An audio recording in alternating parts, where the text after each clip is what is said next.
Last episode showed our second generation hull redesign, which strictly adheres to G3 surface standards. Beyond that, we've also upgraded the gear system.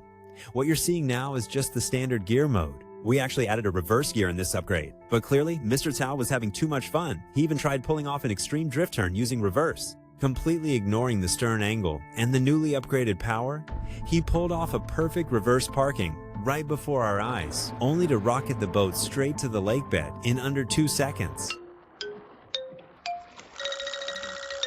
During previous tests, we never managed to capsize this boat no matter how hard we pushed it. We even took it up snowy mountains. The main goal of this test was to evaluate the high-speed stability and top speed of the G3 curved hull. We strapped a multi-$1,000 GPS unit to the boat, left without even bringing cabin airbags. And Mr. Tsao refused to wear a life jacket until we forced him. Otherwise, he might not have swum back. The man was safely back, but the boat was still out there.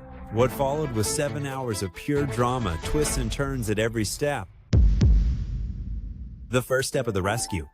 My friend somehow managed to paddle over with a boat. We tried returning to the sunken boat's location and searched with bamboo poles. Though the water was only 2 meters deep, without any airbags, the boat must have sunk straight to the bottom. We naturally assumed we'd find it quickly, but it was all just mud. Just then, a helpful guy on shore passed us a steel rebar to try dredging the bottom, but honestly, it worked even worse than our bamboo pole. After searching with the bamboo pole again, we figured using a rope with a hook to drag along the riverbed might give us better odds. So began the endless cycle of casting and retrieving the hook, until we slowly realized this was just as hopeless as finding a needle in a haystack. The hook's coverage was too small, and we could only estimate the hull's position from the video footage, which might be off from different angles. Just when we were stuck in this deadlock, 2 elderly winter swimmers suddenly showed up. Can you even imagine how unbelievable that was? In Chongqing's winter, at around 3 degrees Celsius, most people would freeze stiff within 5 minutes in that water. These 2 godlike grandpas, wearing goggles, shouted, "What happened? How'd you end up in the water?" Then they swam over. Everyone was laughing, as if seeing the light of victory. 10 minutes later, I wasn't laughing anymore.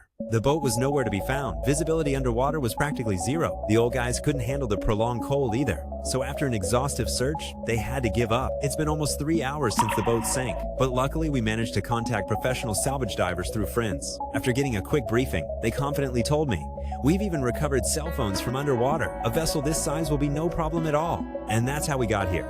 These guys are the real deal, fully equipped professionals. In this shallow, still water, barely 2 meters deep, a proper salvage operation should have been over in minutes. That's not right either.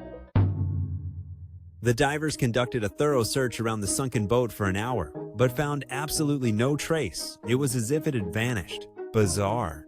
Did it drift underwater? But where? How far?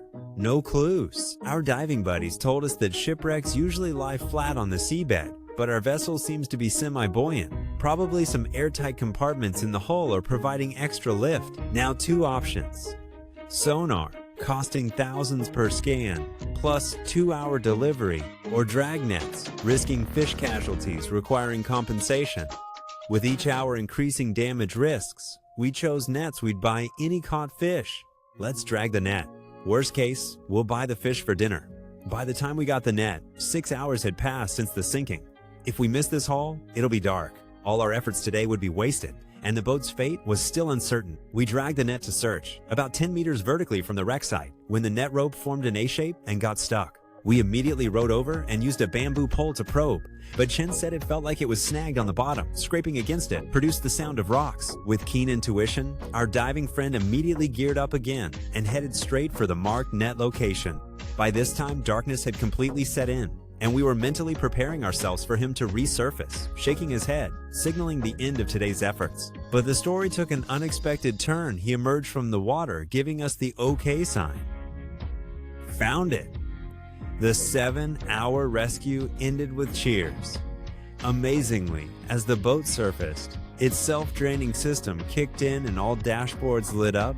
The waterproof seals held perfectly.